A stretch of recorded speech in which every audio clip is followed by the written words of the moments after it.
Talaga namang kikilabutan kayo at mamamangha sa mainit na pagtanggap ng mga tao sa Mascara Festival sa Bacolod dito kina Maymay Entrata, Angie Salvacion, Charlie Dizon at Jason Briggs. Talaga namang ang mga tao ay sumabay pa sa pag-awit ni Maymay Entrata. Pero bago natin simulang panoorin at pag-usapan ang naturang mall show nila Maymay Entrata, ako po muli si Josepa dito sa Josepa, anong latest na nag-aatid sa inyo ng mga trending topic tungkol sa inyong mga favorite celebrity update?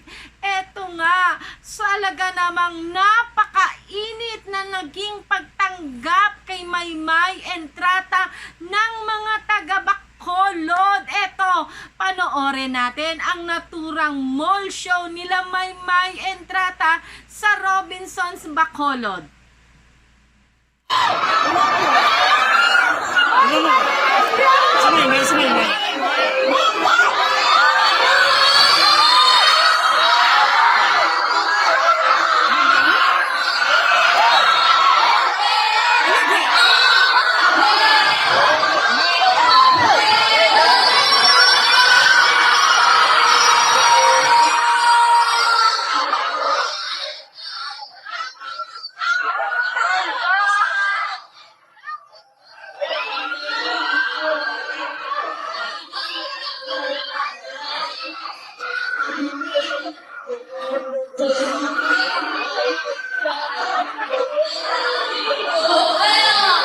Semai.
Ay, Lord!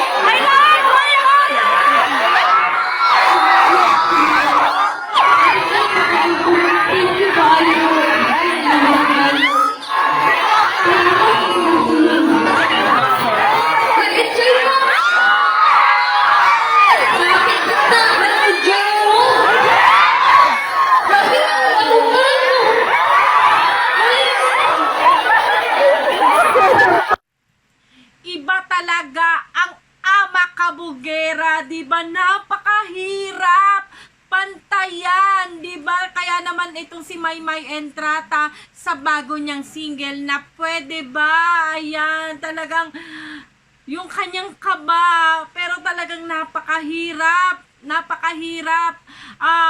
sundan ang ama kabugera. Nakita nyo naman, halos lahat ng crowd ay sumasabay at alam na alam ang awiting ama kabugera. Sobrang nakaka-proud. Congratulations, Maymay Entrata. O paano mga kamarites, hanggang sa susunod na update dito sa naging mall show ni Maymay Entrata. Maghahanap pa tayo, ayan, maghahanap tayo ng magagandang kuha ng naging mall show nila Maymay Entrata sa Bacolod. O paano mga kamarites, kung gusto ninyo maging updated dito kina Maymay Entrata, Edward Barber at sa Mayward, ay huwag po ninyong kalimutang mag-subscribe, i-click ang bell button para lagi po kayong updated sa mga latest video ko. At syempre, huwag nyo rin pong kalimutang mag-comment para atin po iyang babasahin at pag-uusapan sa aking mga susunod na video. At sa mga subscriber ko po na patuloy pong nananatili dito sa aking YouTube channel, maraming salamat po sa inyong pagsuporta at pananatili po dito sa aking YouTube channel. O paano mga kamarites, hanggang sa susunod na update dito kina Maymay Entrata, Edward Barber o mas kilala natin sa tambalang Mayward. Ako po muli si Josepa. Hanggang sa muli, paalam!